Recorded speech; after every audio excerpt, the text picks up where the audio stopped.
Bonjour et bienvenue dans ce MOOC consacré au système d'information géographique.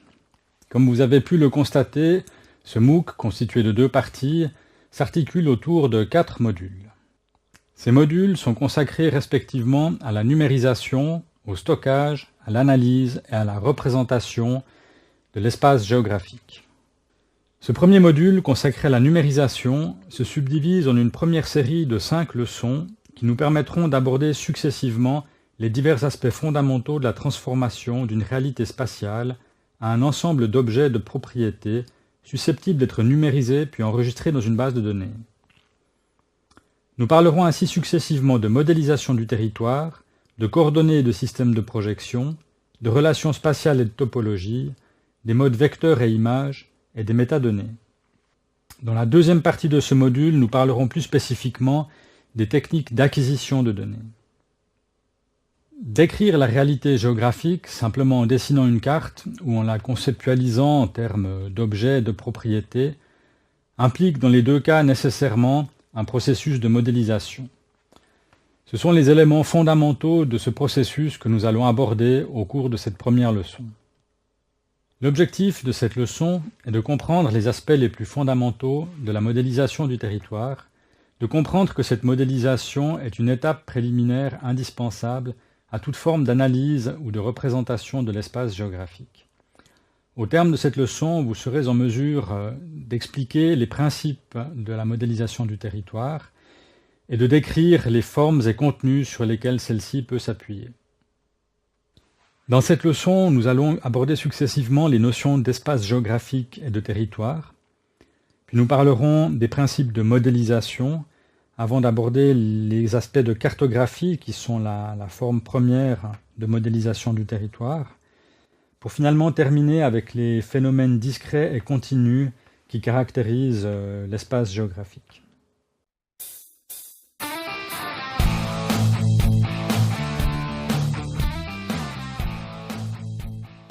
L'espace géographique peut être considéré de prime abord comme étant constitué de ses composantes physiques naturelles, les montagnes, le lac ou les forêts, auxquels il faut ajouter les espaces anthropisés, comme par exemple les zones bâties ou les infrastructures de transport, ici une autoroute.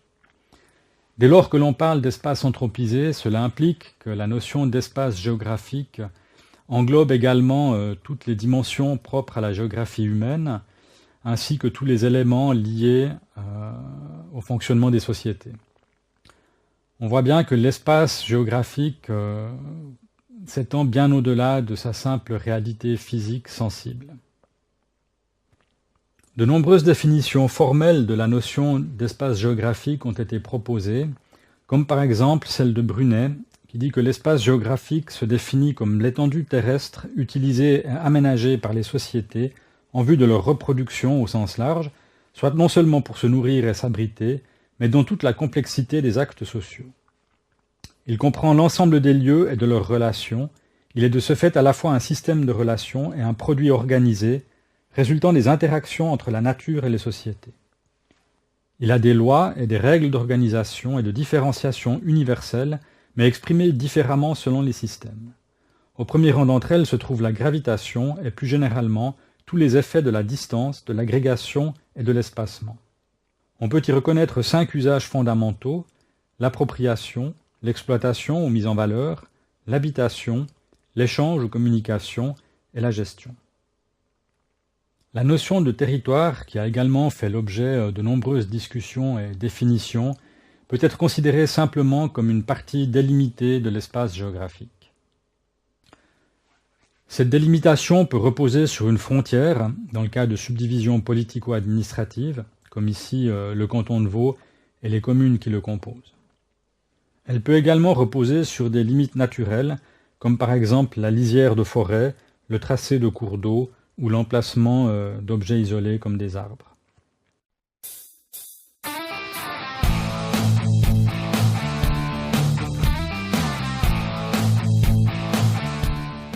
La modélisation du territoire est le processus par lequel s'effectue la transition d'une réalité géographique visible à une représentation schématique, comme une carte orientée nord-sud, sur laquelle n'apparaît que ce que l'on veut bien laisser apparaître.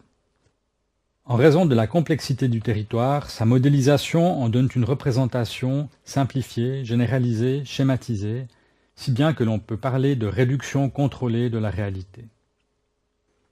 Comme on vient de le voir, cette schématisation conduit à passer d'une vision tridimensionnelle à une vue orthogonale à 2 dimensions, dont on extrait les éléments dignes d'être représentés. Cette extraction repose sur une analyse systémique qui cherche à décrire la réalité par ses composantes et leurs interrelations, comme c'est le cas ici pour la problématique de la gestion des eaux du lac Mariout, près d'Alexandrie. On voit bien que le modèle du territoire adopté dépend de la thématique traitée. Nous n'aurons pas du tout le même genre de modélisation ou de carte pour traiter de géologie, de gestion des eaux ou pour aborder la question de la desserte en transport public. Le modèle choisi dépend également de l'échelle de description, car on ne sélectionne pas les mêmes objets avec la même richesse de détails à toutes les échelles.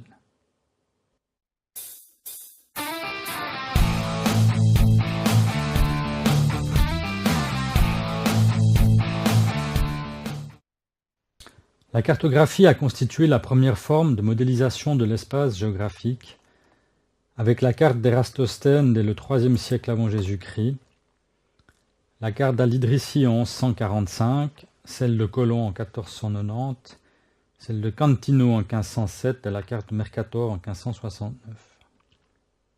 Contenu et sémiologie graphique dépendent, comme on l'a vu, de la discipline de l'échelle, si bien que la cartographie s'est développée en se faisant plus précise avec une actualisation régulière, à plusieurs échelles et pour des thématiques très diverses. Les fonctions principales de la cartographie sont la reconnaissance d'un lieu, la représentation spatiale d'objets ou de classes d'objets, la représentation d'inventaires thématiques et de leur distribution spatiale, et la représentation de phénomènes dynamiques.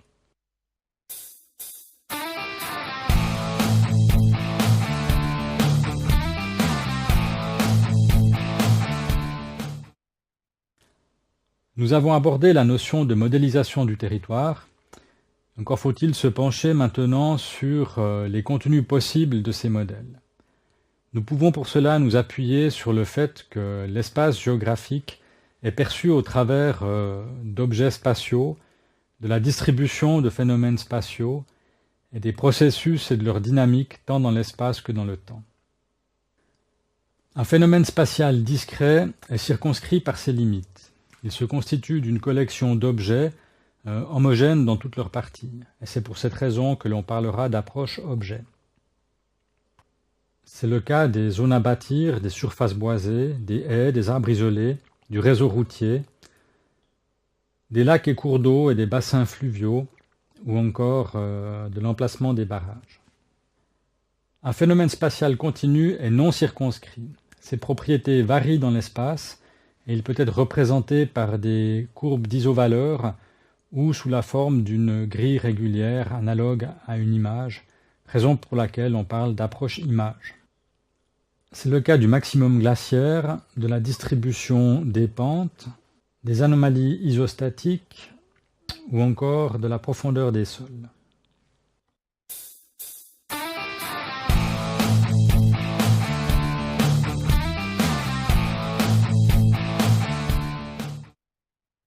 Nous avons donc vu au cours de cette première leçon que le territoire peut être défini comme une partie délimitée de l'espace géographique, que sa modélisation repose sur un processus de simplification et de schématisation qui implique de choisir ce que l'on veut représenter, si bien que le modèle que l'on obtient dépend du domaine dans lequel on se trouve et de l'échelle de description.